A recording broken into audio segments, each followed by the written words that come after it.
Tū taua mai I runga, tū taua mai I raro, tū taua mai I waho, tū taua mai I roto. Kia tau ai te mori tū, te mori ora ki te katoa. Haumie, huie, tae kie. Wonderful, thank you very much. Tēnā koutou katoa, no mai, haere mai, ko Phil Jones aho. Welcome to the latest SBN event here on a Thursday evening, which is an unusual time for us to be hosting an event. So SBN is delighted to host this session focused on the upcoming climate conference, COP26. A very warm welcome to Rod Oram, a long-standing and hugely valued friend of SBN over the years. Rod, we're very grateful for your time, especially at this early time. I know you're in the UK and I think it's only 6:30 there. So welcome to you. Just to give a bit of introduction to the session, this is obviously all about climate action. Climate action is one of the key themes for SBN. We have, it's been a focus area for ours for a number of years. And most recently, we've been behind the development of the Climate Action Toolbox along with our partners. And arising from that, we also have a series of online workshops, climate action workshops for businesses. And I think we've got a number coming up in the following weeks. Isabel is going to share the link to that in the chat. So if you haven't heard of that and you're interested in checking it out, please do. That's our little plug for the evening. So just a quick run through for the next hour. We've got this session is scheduled until 7:30. So Rod will soon give an introduction to his perspective on the upcoming conference, hopes and expectations.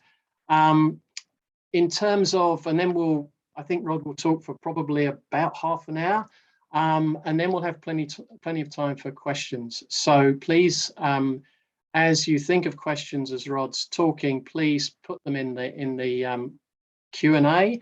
There is also the chat feature. You're very welcome to use the chat feature to maybe say who you are, where you come from, and why you're here this evening. So a bit of intro to COP. I'm not sure how familiar you are about these annual climate change conferences, but it seems the lead up to every COP, at least those in recent years, kind of brings a mixture of fear and anticipation. Everyone hoping for a kind of a much needed step change. Possibly the nearest we got to that was Paris in 2015, but fearing the kind of train wreck that there was in Copenhagen in 2009. So this COP, probably others previously have also been labelled this. This COP has been labelled the last chance for humanity to steer a course away from climate breakdown. So no pressure on all the participants and politicians and diplomats. So under current emissions pledges that countries have made, we would be 16% higher in 2030 in terms of emissions than we were in 2010, according to a recent analysis. So there's lots of work to do. Hopefully some profound important steps will be made in correcting that trajectory. So given this importance, and particularly at the time we are with COVID and the restrictions, it's really great that Rod has been able to make the trip to Glasgow. Really grateful to you, Rod, for making that personal commitment, and also the commitment from Newsroom, your employers, who have helped to basically fund the trip that Rod has made. They are running a bit of a fundraising to support the costs to cover Rod attending the conference. Again, Isabel, I think, is going to share some details on if you are able to make a contribution, that would be much appreciated. I know some of you have already made a contribution to come to this event, and all those funds raised will go to that fund to cover Rod's costs. So Rod, a warm welcome again. Really look forward to hearing what your thoughts are in your preview to COP26.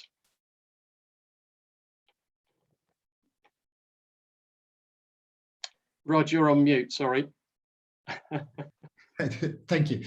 Kia ora tātou. It's a great pleasure to be with you this evening, and thank you very much for that introduction, Phil.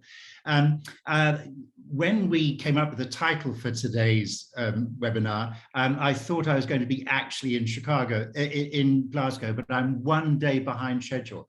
I'm speaking to you from very close to the train station, which will take me to the Glasgow tomorrow.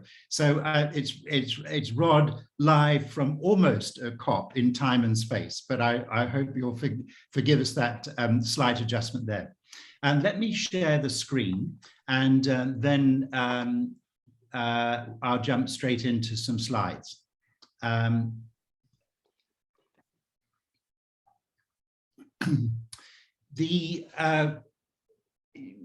Whilst I've been immersing myself in COP for a long time, I'm absolutely no expert, given the huge complexity and the great list of hopefully good outcomes, but also disasters along the way. So this is only something of a guide to COP26 in Glasgow. And indeed, the title, as Phil picked up on, the last best chance for humanity, actually came from John Kerry, the US climate envoy for the Biden administration a number of months ago. Yes, that's what we said in Copenhagen, and it was sort of true then. We were saying it in Paris 6 years later in 2015, and we're saying it now in Glasgow again. But we know that the science is telling us that this really, really is the best chance for us.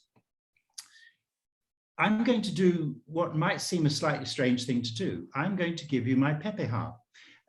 From Birmingham, because Birmingham was where I grew up. I've now been a New Zealander for 25 years, and it was a very important moment for me. It happened in my Edmund Hillary Fellowship, one of our meetings, that I felt for the first time not only the desire, but the appropriateness of giving my pepeha, because I really felt as though I really was a New Zealander at that point.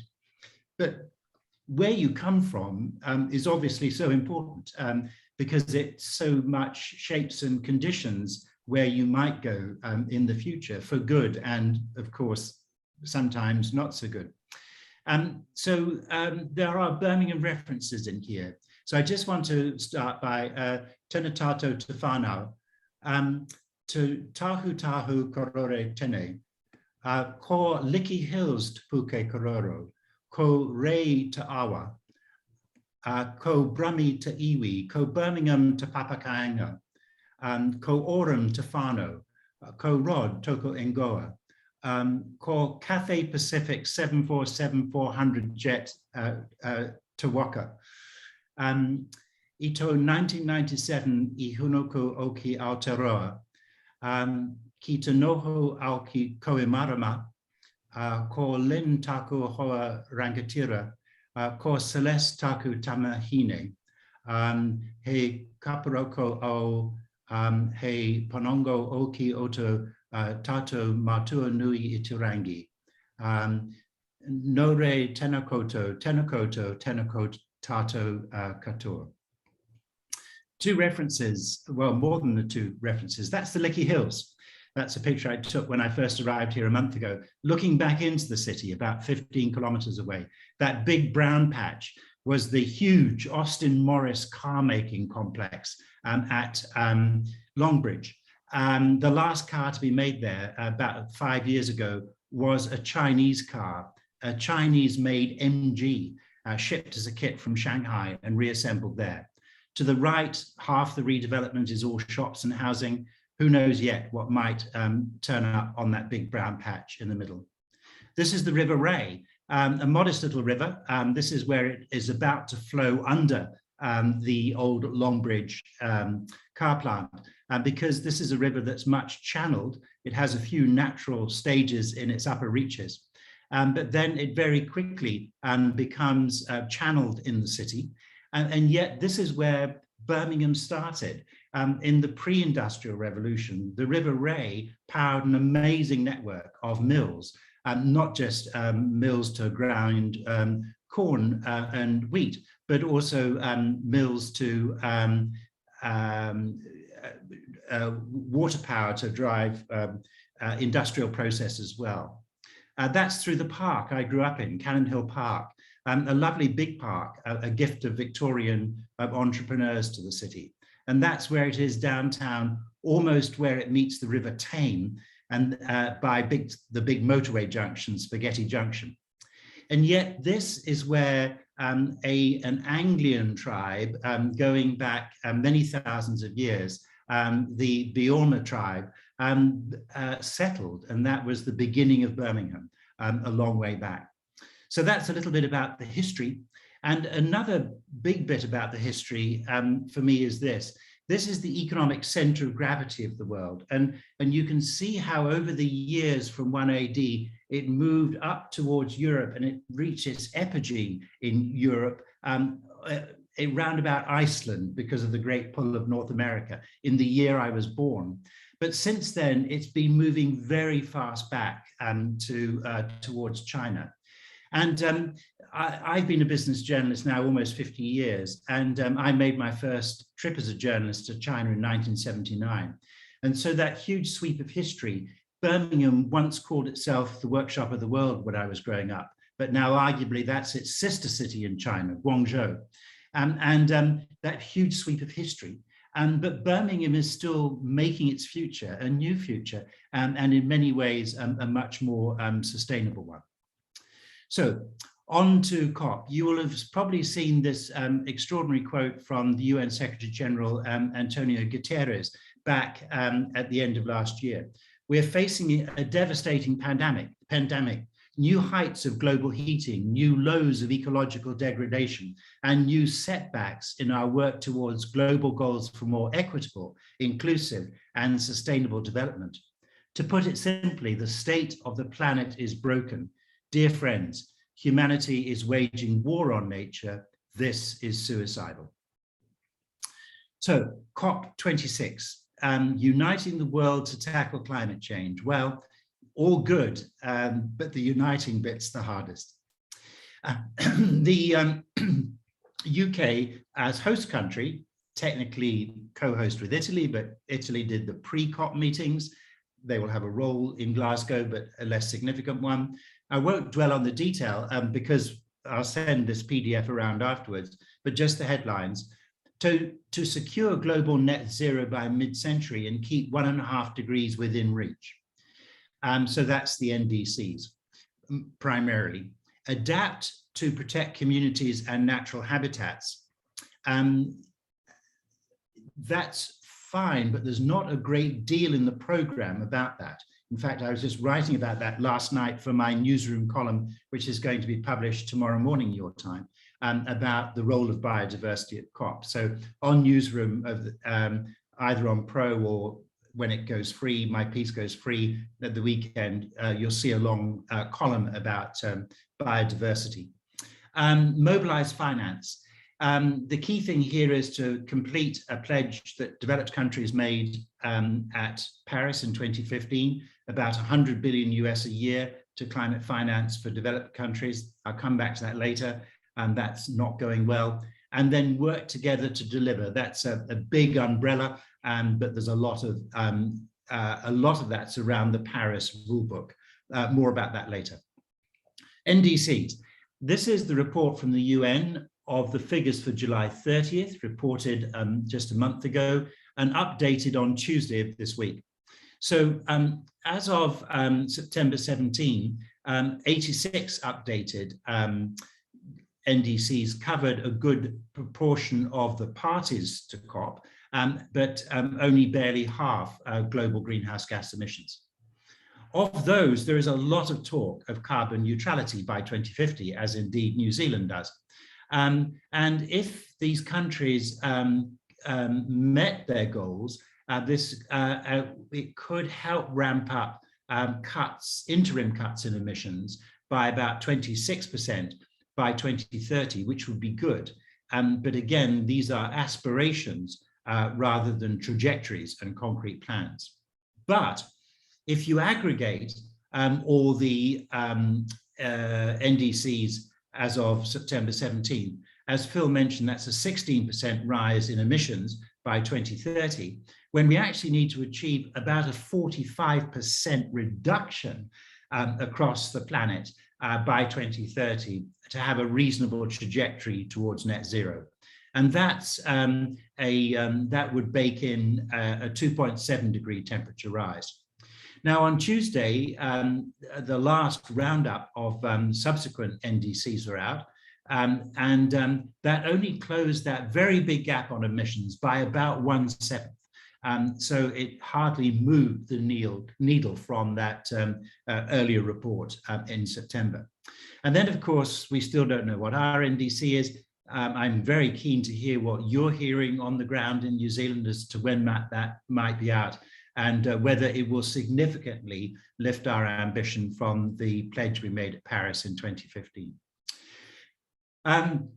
That's broadly what those NDCs look like, and this huge gap, we're still tracking only a little bit beyond the business as usual, well north of 2 degrees C or 1.5 degrees C with limited overshoot, or where the very, very best place to be would be 1.5 degrees below. In terms of New Zealand's NDC, this is from Climate Action Tracker. This is, of course, still our existing NDC, highly insufficient, consistent. Our policies and actions are consistent with a 4-degree world. Our domestic target is consistent with a 3-degree world. Our fair share target, i.e. us as a developed country, is consistent with a 4-degree world, etc., etc. We are seriously off the pace here. I won't dwell on the detail. This is from Carbon Tracker, and this will, of course, be overtaken by the new NDC. But watch out on Carbon Tracker. They're very quick to assess new pledges, and they will very quickly have up the new assessment of New Zealand. Going back to the agenda, where I think there is quite a lot of hope is around the Article 6 rulebook.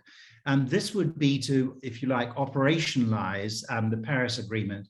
It's taken 6 years this far. It's still incomplete. There's still big gaps about how to measure and account for emissions with transparency and discipline and comparability, and how to trade emissions internationally with similar characteristics. And so there are some still very complex and divergent positions amongst countries going into that. But still, there is, I think, a reasonable level of hope about reaching agreement on the rulebook, which would be a step forward. Climate finance, yes, that goal of 100 billion US per year from developed countries to developing, made in Paris, has been edging up, as you can see in this chart. But the very distressing news yesterday was there was a report out from by the UK as hosts, and it was a climate finance delivery assessment for the period 2020 to 25. And that assessment by the US government was that the developed countries wouldn't hit that 100 billion target until at least 2023, because there's been no increase in commitment from countries like the US and Australia, and therefore it remains south of that 100 million. That's already triggered scathing responses yesterday here in the UK from developing countries, that these rich countries couldn't even, get together a few $100 billion. In terms of climate finance, it's only a small part. And of course, the private sector is doing much, much more. And I'll come back on that point in a moment. But still, it's fundamentally important that developed countries follow through on a pledge they made in 2015 and demonstrate their commitment with this money. The next item that's on the agenda is about trying to draw a line in the not too distant future under coal-fired electricity plants. China recently made a good move by joining other major exporters of coal-fired plants and pledging to stop selling and funding them. But there's still an awful lot to do internally in the likes of China and India, needing to make much greater efforts to curb their coal-fired plants in their own countries. So a plausible plan to end coal-fired power production in the near term, I think seems very unlikely, even though earlier this year, the International Energy Agency laid out this brilliantly researched, argued, compiled roadmap to net zero energy for humanity by 2050. Very compelling, drawing only on existing technologies, albeit some in pilot stage only, not commercial stage. But we know what that roadmap looks like, and therefore coal, the end of coal has to be on it. Hope for the best at COP. Now, the very biggest shift in debate has definitely been around methane over the last year. This has been building up for a while. Methane had always been parked as a lower priority because, yes, very potent as a gas, but relatively short-lived, 10 or 12 years in its half-life in the atmosphere. But first of all, in May, we had a very powerful report from the UN Environment Programme, co-written with the Clean Air Coalition. And then subsequently in August, the IPCC's Assessment 6 report was very clear that methane is very much on the agenda because of its huge global warming potential. So if you could cut methane, we would reduce the peak of temperatures, and we would also slow the trajectory towards them. It is absolutely never intended to be a substitute for making cuts in CO2. Those have got to accelerate, go on ever faster. But now there is a big focus on cutting methane. So this is a quote in an interview I had with Chris Stark, the chief executive of the UK Climate Change Committee. One of the surprising stories at this COP might be about methane because it's been so important in driving the temperature change that we've seen so far. And it could be so important in reducing temperature increases in the future. Methane has been responsible for 40% of the global heating over the last 30 years. And so one of the big moves is from the US and the EU, an alliance announced last month, seeking a 30% cut in global emissions of methane by 2030. That 30% is 3 times New Zealand's current goal. And the emphasis is on fugitive gases from oil and gas production and transmission, from agriculture and from waste streams. So far, more than 20 countries have signed up to that pledge. And very interesting, Kay Harrison, our climate ambassador and chief negotiator, I was on a Zoom conference call that she had with NGOs and media taking a keen interest in COP. She suggested that it might be possible for New Zealand to sign up to this alliance. Well, I don't know how you can sign up to it if your own personal goal as a country is only 1/3 of the target. And we're still hopelessly adrift on this in New Zealand. Fonterra has only reduced its emissions by 3% in the past 6 years, which is only half the rate, annual rate of the previous couple of decades.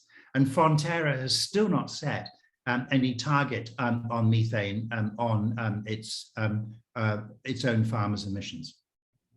So this is from that May report from the UNEP. You can see New Zealand there on the far left-hand side. Agriculture in the middle there, the orange bar, is the biggest part of source of human-induced methane. Yes, it's hard to tackle, but there is actually a lot going on in agriculture around the world. Not just changing diets, which is obviously a threat to our farmers, but in farming technologies as well. And there is a big commitment. So here the UK National Farmers Union is committed to net zero by 2040, and they are not organized. They don't know how they're going to get there, but that's a goal at least they've set. Then the second one is fossil fuel operations, largely fugitive gas from pipelines, easily tracked, easily fixed, if there's enough pressure brought to bear on to fix some of that. And then the last one is the waste stream. And yet, funnily enough, in New Zealand, fugitive methane from our landfills has actually fallen in New Zealand. That's an area we actually have made progress on over the last decade or so. A very busy chart. The only point here is this is Nestlé's net zero roadmap, and a 50% reduction in emissions, and this is scope 3. It's suppliers, it's consumers, 50% reduction by 2030. Nestlé is Fonterra's largest customer. I know they're talking. I haven't managed to figure out yet what they're talking about, but hopefully Nestlé's giving Fonterra a bit of a hurry up. From a business point of view, we're almost out of time on emissions. This is amazing analysis earlier this year by the MSCI, the people who do global indices, net zero tracker. And if you take all the stock market listed companies in the world, and we have a pretty good idea of their emissions, and we also know how much more carbon humanity can emit if we're going to meet that 1.5 degree goal, those companies' share of that budget they would use up in 5 years and 8 months. And that was back in May. So we're now almost down to 5 months and 5 years and a few months. The next figure is a really important one because it shows you this huge, huge, huge difference between 1.5 degrees and 2. If we're heading for 2, well, we're heading for 2.7, but if we set 2 as the goal, we think, oh, we might be able to squeak through this. We get a much bigger carbon budget. So those companies' carbon budgets would last, or share of that budget would last over 21 years. So in other words, don't be fooled by the difference between 1.5 degrees and 2 is only 0.5 degree. It's a really important 0.5 degree in terms of climate crisis, but it's far, far too easy for companies to say, oh, well, let's start on 2 and we'll get round to 1.5 in due course. It doesn't work. We've all got to be laser focused on 1.5 degrees and be actually working very hard to get there. A new website that new to me that I've just come across is Net Zero Tracker. I believe some Kiwis are involved in this, judging by the traffic I'm seeing on one of my WhatsApp groups involving Kiwis in climate. And it's analyzing countries and territories and every region in the 25 largest emitting countries and cities with 500,000 people or more. And it's also examining the 2,000 largest publicly traded companies. So there's the rough data on what sort of coverage there is and what how many countries, how many regions, how many cities. It's a very good tool. I've only just started to explore it. This is far too small for you to see clearly, but this is the range of measures for companies, nicely traffic light color coded around detailed plans, reporting mechanisms, and crucially whether their plans cover scope 3, i.e. the emissions from consumers from using the products. And even in this sample, you can see that scope 3 is very, very rare for companies. So my constant message to companies is you've got to be focused on 1.5 degrees. You've got to be focused on scope 3 and be working with your whole supply chain and your technology and your consumers and everything else to deliver that. And that's still a very rare thing in business. You also know Jonathan Porritt very well, a great friend of us in New Zealand. I went down to have a wonderful lunch and long chat with him and record an interview with him a few weeks back at his home. And he's really concerned. This was the most concerned I've ever heard Jonathan about New Zealand and about our, quote, long stream of missed opportunities on policies. And this quote, I don't think anyone would put New Zealand in the leadership cohort right now. In fact, I'm not sure they really know where to put New Zealand at all. Jonathan has always been, I think, extraordinary for his clear-eyed, very realistic view about what's going on, but also being equally clear and practical about the things that we can do, hence his wonderful book, Hope in Hell. You know, we've got 10 years to fix this. And you remember the wonderful launch session we had with him via Zoom about 18 months ago in SBN. And Jonathan's enthusiasm is undiminished, and his resolve even greater, and his clear-eyed view on this just as strong. So yes, here's my pitch, please, to donate. I came over here having funded the whole trip, and as money's come in, Newsroom and I have been catching up with that a bit. It's been a bit of an expensive enterprise. Quarantine costs as much as the return airfare economy class from New Zealand to the UK and back. So if you did have a chance to donate, Mike would be very grateful. But crucially, my newsroom colleagues would be as well, because if we get more than covers my budget, then all the additional funding will help us, my colleagues and I, step up our climate coverage after COP. So we'll offer you that bonus for your generosity. Thank you. And so lastly, I'm going to end with a quote. It's another part of my heritage. John Muir, born in Scotland. In fact, my niece runs the Birthplace Museum, where he was born in Dunbar, east of Edinburgh. Went to the US with his family as a young child, became a great environmentalist. He sowed the idea of national parks in the mind of President Teddy Roosevelt on a camping trip that Muir had very cunningly taken the president on into what's now the Yosemite National Park. An extraordinary figure, but he had this just wonderful, wonderful view formed on the shores of the Firth of Forth outside Glasgow in the countryside there as a child, honed in the States as a man in his life in the 19th century until died in 1914. And it's about nature.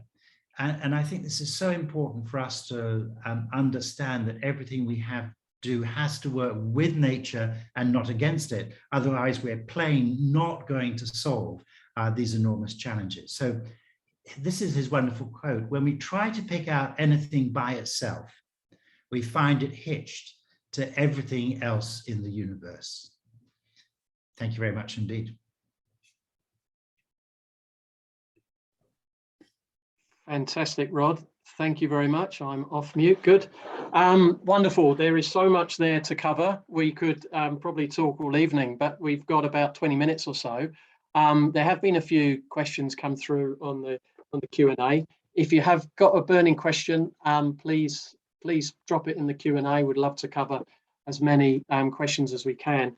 Rod, I just wonder, maybe just to start with, you've been to a number of these COPs over the years, I understand. Could you talk a bit about what's involved in the actual conference, the different components, the political side and also the kind of civil society side? Yes, thank you. If I may correct one thing, this is actually my first COP. The closest I've been, and it was in many respects quite similar, was the UN's Rio +20 Sustainability Summit in Rio in 2012. So that was 20 years on from the great Rio Declaration in 20 years before, which sort of created the UNFCCC and the IPCC and started us on this journey. And so Rio +20 lasted about 10 days. There was about 7,000 or 8,000 people there, and it had all the elements of COP. And that's where, but that's been my only direct experience. But what I've been learning, talking to a lot of COP old hands, such as Adrian Macy, our retired climate diplomat, who'd been at every COP but one since 2005, but is not going to come to Glasgow, is that essentially the core of a COP is the UN climate negotiations. And over the 2 weeks of COP, there is a trajectory, an arc. So in the first week, all the negotiations are being led by civil servants, by government officials, the likes of Kay as our climate ambassador. And a lot of work has been going on preparing documents.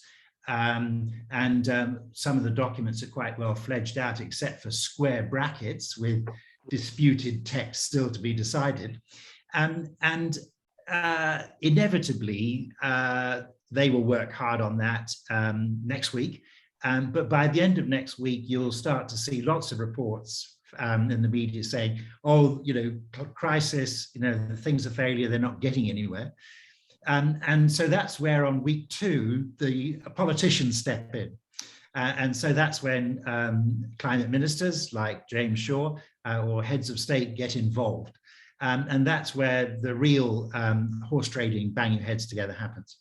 So the other thing is, almost always, COP is very strict about the cutoff deadline. It's going to be midnight on Friday, November the 12th. Very hard to move past that. They did in Madrid, it rambled on for days, they got nowhere. Very strict on that cutoff. So expect to see an incredibly fast pace of negotiations, hopefully successful in some respects, in kind of that last 36-hour period. So that's the political sweep. And sorry, that starts Monday and Tuesday of this coming week with a World Leaders Summit. And a fair few notables are coming. Biden, for example, President Xi's not. Putin's coming. Scott Morrison's coming from Australia. So it's going to be quite lively with people like Putin and Morrison there, who have very different views from other major countries on emissions. And so that's the political view. Then around COP is the large civil society presence. And so that's businesses, NGOs, scientists, you name it. It's almost like the ultimate trade show for climate people. And that too has a split in it. In the blue zone, as it's called, is where all the official delegates, both government, politicians, and civil society members, journalists, have access, and that's a controlled space. And then the green zone is outside of that, still within the Scottish Events campus, where there are a lot of events for the public, but it's not open access. People have to apply to go. So blue zone, green zone. And what we've been alerted to so far is that we journalists can expect a good deal less access to politicians than we would normally have in prior COPs because of COVID concerns. So it remains to be seen what sort of access we do have. There will be press briefings. The New Zealand delegation brings together all New Zealanders, whether in government or business or NGOs, likes to bring them together every day for a briefing, which will be useful. And so we'll all be playing it by ear exactly where we might get on that. But the wonderful thing about COP is there are so many people who are hugely well informed and well connected, and that if you've got some reasonable sources, you're able to track that. So I've been spending a lot of time in preparation for COP before I left home, whilst I've been here, building up those contacts. So I still find it a rather mind-bending exercise here as to how you can try and make sense of all this. But I'm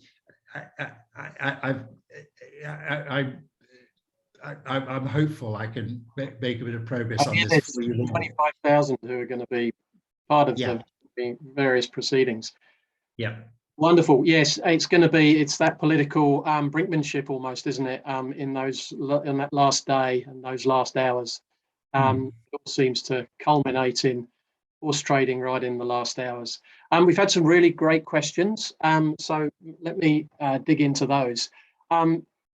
Many of these themes you've touched on.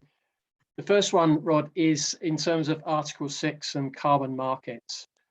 So this is from Lucy. Thanks for this one, Lucy. From an outsider's perspective, it seems that almost every country is falling short of its commitments in real terms. So is it dangerous to rely on Article 6 if it is being used to help develop countries, such as New Zealand, to meet its targets? Will there be enough emissions to sell? A very question. Yeah. It is a very good question, and there's a number of parts to the answer.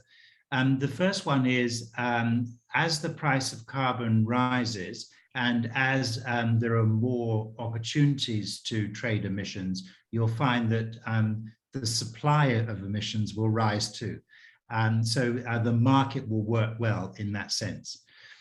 The second point is that although it's really important to have the international regulation around carbon markets to guarantee that consistency and that reliability, it's also important to note there's quite a lot of bilateral stuff going on between countries, such as between, for example, Switzerland and, gosh, I think it was Peru, in terms of the Swiss agreeing to invest in that country in their emissions reduction for Switzerland to be able to credit against its own account.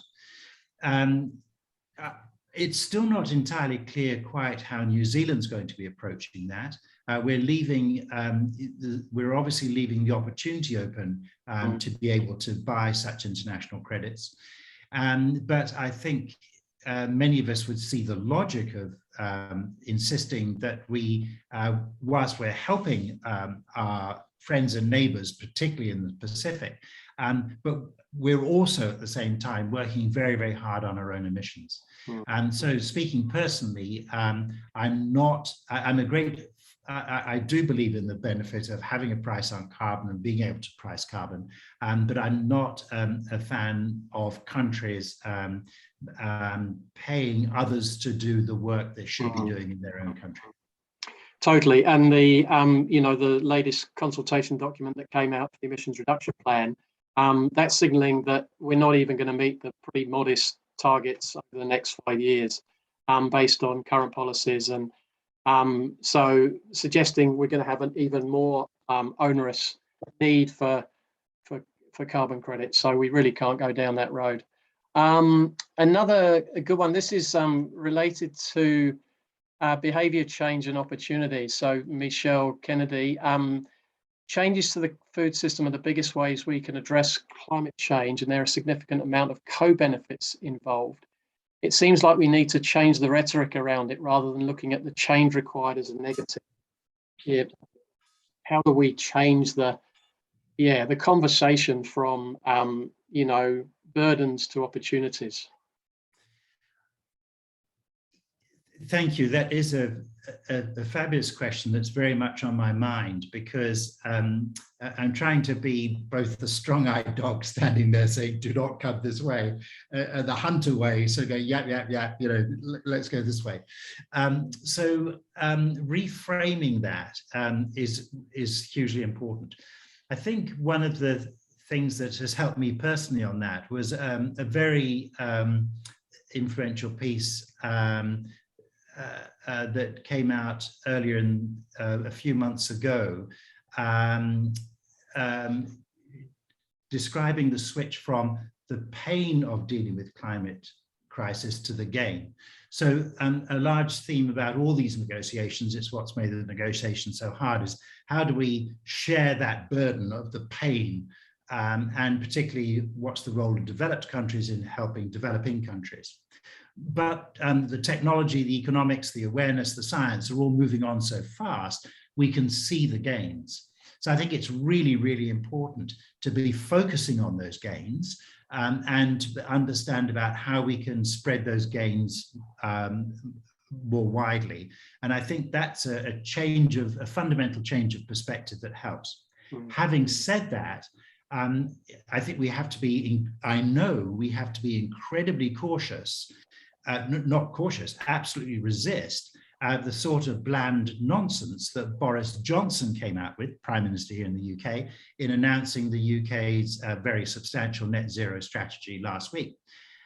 The exact phrase in his foreword in the document is, "There is not a hair shirt in sight," was the phrase in an official document. And at the press conference, he talked about, oh, by 2050, we'll be gliding silently around town and we'll be flying and, you know, in carbon neutral planes, and you won't have to give up a thing. Well, that is very dangerous, because we know that it's not just about emissions and climate. It's about our relationship with ecosystems and nature. It's about our use of resources. It's about our pollution of other sorts beside carbon pollution. And what we're after here is a very, very profound change in human behavior. But again, I think it's really important to be able to phrase that in very constructive ways. My great friend down in Wellington, Alina Siegfried, who's very involved with me in the Edmund Hillary Fellowship, published last night at a party in Wellington, her new book about how we reframe the narrative. Do look out for Alina's book. I've got a podcast with her, which I'll have up on Newsroom early next week, which I think is extremely helpful in how we do that. And I want to make one last point here, which is very much on my mind, is that I've been very hard on governments. I've been particularly hard in these comments, as I always am, on governments, on our government. But nobody has this right. The UK is ahead in many respects, but it's a complete nightmare in others. So, for example, Rishi Sunak, the Chancellor of the Exchequer here, delivered the annual autumn budget, and he spoke for 1 hour and 4 minutes in the House of Commons yesterday and didn't mention climate once, because he is still that old very slick former Goldman Sachs banker, very neoliberal stuff. There's been huge fights in the UK government between Treasury and between the Department of Industry and Energy and Business Strategy. So everywhere you look, there are these huge conflicts of vested interests within governments. Perhaps many of them we have our own internal contradictions. Yeah, yeah. No, sorry, that's quite interesting in terms of that, you know, conflict between a business secretary and the, you know, the business sector, the more enlightened progressive business sector, and the financial controllers, if you like. So it'd be interesting to see how that might change. There's definitely a big tension there, as you say. Just wanted to, another question that is related to what you touched on in terms of, you know, the kind of relationship between the climate crisis, and I know you've talked and written about this recently, and the biodiversity crisis. And at the moment, there are kind of parallel streams of international, you know, conferences addressing each. Question from Gail, who's asked, you know, to what extent are those being connected within this COP26 process? I mean, are they seen as sufficiently related in how they're going to be discussed? The UN, from Guterres on down, from the Secretary General on down, this year has been talking about the co-crisis of climate breakdown and ecosystem collapse. And we have the two UN conventions, the Convention on Climate, and it's the countries that sign up to that, the conference of the parties, and the one on biodiversity and the countries that sign up to that. And there's almost a perfect overlap between the two. in other words, we've still got a split focus here. So COP15 on biodiversity just wound up its first phase in Kunming, China last week. And there is a new declaration that the nations of the world would stop degrading the environment from 2030 onwards. And that's very bold. And they're saying, oh yes, when we have the second leg of this meeting next March or April, I'm sure we'll pass all this.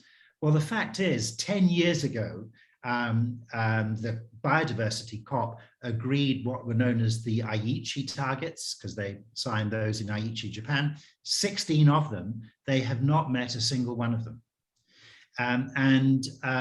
There is just an amazing amount of work to do. Then when you come to look at the COP26 program in Glasgow on climate, there's a theme every day. Saturday, November the 6th is Nature Day. And there will be an awful lot about this. And it'll be all the way through the side events as well. But it's actually not at all well embedded in the government negotiation part of COP. Yes, you saw in those overarching ambitions from the UK as host some talk of that, but it's not there in the agenda of COP. So the two are still very, very far apart, which is why I think it's yet another way in which civil society, whether as an individual, as a community, as a company, as an industry, as an organization like SBN, we're all working very hard to make sure that everything we do works with nature and not against it. And so that we are bringing these two together, because after all, Earth systems, the ecosystems, the living planet, it's our life support system. And to me, it's just insane that that's not a central focus. Interestingly, in Rio in 2012, I felt there was actually more of a focus, an integrated focus on the living Earth, just as there was in the original Rio Agreement 20 years before. But I'm afraid COP has become, for all its complexity, is still too narrowly focused on greenhouse gas emissions and what you do about them. Very important, but of course not the entire picture. Excellent. I guess we've got 5 minutes to go. Maybe the last one we can talk about the gnarly, and you've already talked about it, but maybe we can. There's a question that's come up. Methane. You know, and the challenge we have. Really interesting to hear your comments about Kay Anderson suggesting we might sign up to it, which would be very interesting to see how we might do that with any, you know, degree of confidence that would meet the target of 30% reduction by 2030. But what prospect do you see of us meaningfully reduce our methane emissions? You know, where are the opportunities that you see? You know, is it reducing stock numbers? Is it hoping for technological solutions, vaccinations, or you know, seaweed feed, all that sort of stuff? What's your reading of how it might work out? There's actually a lot our farmers can do, and I'm just going to sweep across this very briefly. They can change feed, and we have farmers feeding their cattle a much more varied diet. And then, of course, there is the tantalizing prospect of Asparagopsis, the seaweed, being very effective in that, and possible to grow enough and commercialize that. And has lots of appeals because it's a very natural addition to the animal's diet. It's not a pharmacological intervention like a vaccine or an inhibitor, which I think we should not do because that is so antithetical to our whole pitch about natural farming. So that's the feed side, and then also other farm practices. Also an opportunity to breed up lower emission animals around those that are naturally lower emission. So you build up your herds and your flocks around that. But then, of course, there is being able to diversify farming. So still be dairy farmers and sheep farmers, but integrating that far more intimately with ecosystems. So if I go back to the biodiversity stuff I've just been writing about for Newsroom this week, there's some reports in there from the UN on this. And there is a very, very big chunk, almost as big as reforestation in their analysis about silvopasture, i.e. blending trees and pasture so not just plantation trees over here, cows over there, but blending the two. So there are all these sorts of opportunities, and we tend to use this excellent container of regenerative agriculture, this concept of farming in ways that rebuild ecosystems. Already, I understand from somebody I know in Fonterra, about 1,000 of Fonterra's farmers are already practicing some elements of regenerative agriculture, but Fonterra is not driving that as a business proposition the way a fundamental science and farming proposition, the way that, for example, Nestle is with farmers it's dealing directly with. A huge investment by Nestle in regenerative agriculture, about $1.5 billion US dollars over the next 10 years or so, as memory serves. And so there is all these things we can do, but farmers have got to take the first step. They've got to accept and embrace responsibility for their emissions, because the emissions that their animals are putting up into the atmosphere today, that'll be there for the next 10, 12 years in its half-life, is going to be the difference between whether we get through this or not. Farmers have got to take responsibility for that. And when they do and set themselves targets to work on that, that's when they feel empowered. They are committed, they are innovative, they do come up with all the answers, they look far and wide, but it has to start with accepting responsibility for their emissions. It is absolutely as simple as that, and as hard. Seems the status, those that have the status quo attitude are getting more of the profile. They're supported by fed farmers and the like, unfortunately. One final question. We are right on time, but I just wanted to ask one thing maybe. Of all the possible outcomes from COP26, what would be the one thing that you would especially like to see be delivered by this COP? It's going to be an intangible thing that is not going to be easy to measure, because the easy to measure things like enough NDCs for 1.5 degrees, it's probably not going to happen. Climate finance, probably not going to happen.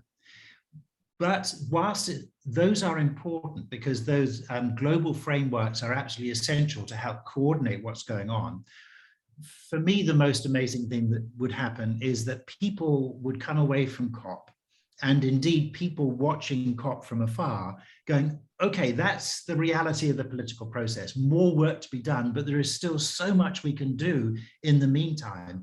And I am really committed, pumped up, excited about going out and doing stuff and working with others on this. So for me, that sense of there is momentum here. We are starting to make a lot, humanity is starting to make a fair few better decisions than we have in the past, and that we are getting on with it. So we can take that headline political disappointment, despair, in our stride and go, yes, that is a reality, but it's not the whole reality. I can go out and do my bit for the real reality. Sorry, that's a tautology. That real reality. Fantastic way to finish, Rod. Thank you very much. Yeah, I think, and we in SBN kind of try to live this every day in terms of it's action that every individual, every business can take that is so important. So thanks again. Apologies to those who asked questions and we haven't got around to answering them. Lots of really good questions which we didn't get to cover. So So our apologies for that. Huge thanks, Rod. So valuable. We really look forward to, I think it's in 2 weeks. We've got the next 1 hour session with you. I think at this time for you again. So we look forward to that. We have a couple of other things to mention. I mentioned earlier our climate action workshops. Please check those out. I think Isabel has shared links to those. What I didn't mention before is they're supported with the help of actually the British High Commission, who are obviously the UK government representative here. So as part of their outreach for COP, they are supporting these workshops that are designed to help Kiwi visitors get started with climate action. So if you're looking for that, please take a look at our events page. And also a shout out to the Auckland Climate Festival, which is on throughout October. There's a whole range of really interesting events. I think all will be online now, but there's plenty of variety in the program. So please take a look at that, Auckland Climate Festival. Thanks again for joining. Rod, thanks again. We really look forward to seeing you in a couple of weeks. Hope you enjoy your first COP, and we'll see you then. Thanks, everybody. Thanks. See you. Matiwa. Unuhia, unuhia. Unuhia ki te uru tapunui. Kia wātea, kia mama te nākau. Te tinana, te wairua, ki te ara tangata. Koia rā e rongo. Whakakirihia ki te kirunga. Kia tina, tina, huie, tākie.